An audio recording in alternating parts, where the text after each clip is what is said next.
Realismo. A teoria dos universais. O realismo é a teoria que afirma que os universais existem no mundo independente da mente e da linguagem. Definições filosóficas universais. Apresentada primeiramente por Platão, a ideia dos universais se refere às características repetidas e comuns que existem no mundo e que, geralmente, são divididas em duas categorias: propriedades, ter ângulos retos, por exemplo, e qualidades, ser semelhante. Embora poucas, quando existem propriedades e qualidades, sejam compartilhadas por todos, realistas afirmam que os universais revelam genuínos pontos comuns da natureza e proporcionam uma ordem sistemática do mundo. Portanto, de acordo com o realismo, uma maçã vermelha e uma cereja vermelha contam com uma essência universal de vermelhidão. Eles consideram que a propriedade de vermelhidão existe verdadeiramente, mesmo que não haja mentes para percebê-la. Nesse exemplo, a maçã e a cereja são particulares. Em outras palavras, elas não são universais por si mesmas, mas são consideradas representantes de um deles, vermelhidão. Tipos de realismo. Existem diversos tipos de realismo que abordam moralidade, política, religião, ciência e metafísica. As duas formas mais conhecidas de realismo são as seguintes: realismo extremo. Esse é o tipo mais antigo de realismo e inicialmente foi criado por Platão. De acordo com ele, os universais, aos quais ele se refere como as formas, são imateriais e existem fora do espaço e do tempo.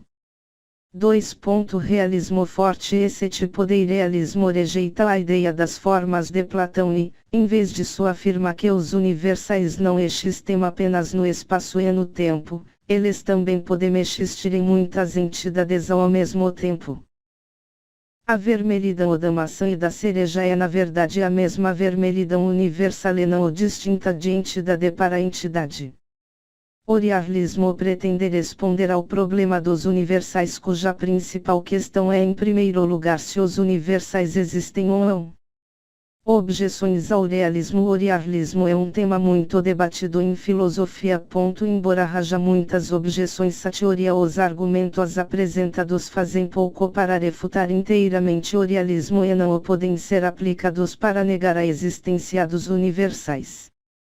Argumento da estranheza. O argumento da estranheza do filósofo Bertrand Russell afirma: premissa 1. Os universais são entidades extremamente estranhas, afinal a própria natureza e existência deles são esquisitas e difíceis de identificar. Premissa 2. Se os universais são entidades extremamente estranhas, então eles não existem. Premissa 3. Se os universais não existem, então o realismo é falso. Portanto, o realismo é falso. Em seu livro Os Problemas da Filosofia, Russell descreve a relação entre dois lugares. Edimburgo fica ao norte de Londres. Essa relação parece existir independentemente da percepção humana. Russell afirma, porém, que existem objeções a essa conclusão. Os antirrealistas, aqueles adeptos da crença de que não há nada fora da mente e mesmo que houvesse nós não seríamos capazes de acessar sua existência, alegam que os universais não existem no mesmo sentido dos objetos físicos ou particulares. Embora seja fácil dizer onde e quando Londres existe, em uma parte específica da Terra desde o tempo em que foi criada até o momento em que for destruída, é impossível afirmar o mesmo em relação ao norte porque essa entidade não existe no tempo e no espaço. Sendo assim, como afirma a primeira premissa do argumento, é racional acreditar que os universais são entidades muito estranhas. O argumento avança dizendo que como os universais são estranhos, eles não existem em nenhum sentido espaço-tempo e então não existem de maneira nenhuma. Premissa 2. Como é impossível dizer quando e onde um universal está, é lógico negar a existência deles. Se os universais realmente não existem, então a teoria que declara a existência deles, o realismo, é falsa. Premissa 3. A premissa 3 é a negação do realismo. Como o argumento da estranheza é válido, parece de início ser uma objeção consistente ao realismo. Uma análise mais profunda dessa definição de existência, porém, demonstra que o argumento é bem menos sólido. O principal problema com esse argumento também é o salto dado da primeira para a segunda premissa. Embora os universais possam parecer mesmo estranhos e não existam no domínio do espaço-tempo, isso não significa que definitivamente eles não existem.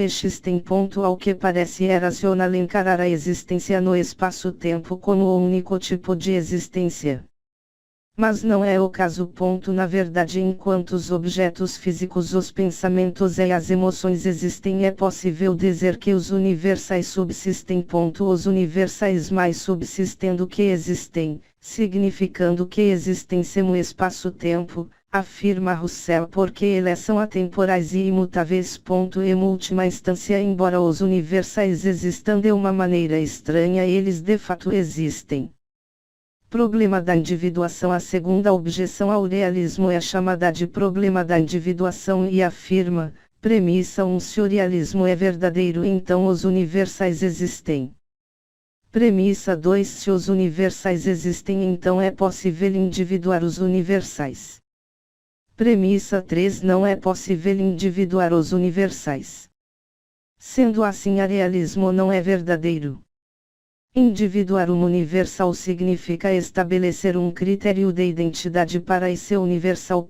Em outras palavras, individuar um universal quer dizer necessariamente estabelecer uma verdade sem fazer afirmações circulares. 4. A primeira premissa simplesmente reafirma a teoria do realismo. A premissa 2 declara que se os universais existem, então deve ser possível conhecer a forma deles. Da mesma maneira, alguém pode afirmar, por exemplo, que se o mesmo evento que somente existe e compartilham a mesma causa e o mesmo efeito.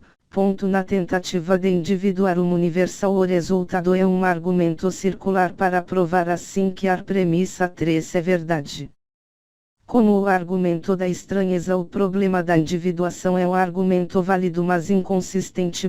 Existe a possibilidade de que um dia os universais possam ser de fato individuados, mas nós ainda não determinamos um modo para articular a forma deles.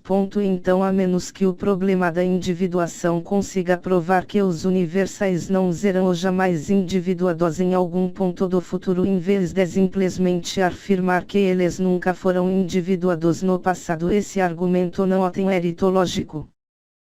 4. Os argumentos circulares são falaciosos, pois se para provar X uma das hipóteses usa a afirmação X, então não é possível chegar a uma conclusão. O argumento é inválido porque toda conclusão X pode ser facilmente deduzida de X. Nt.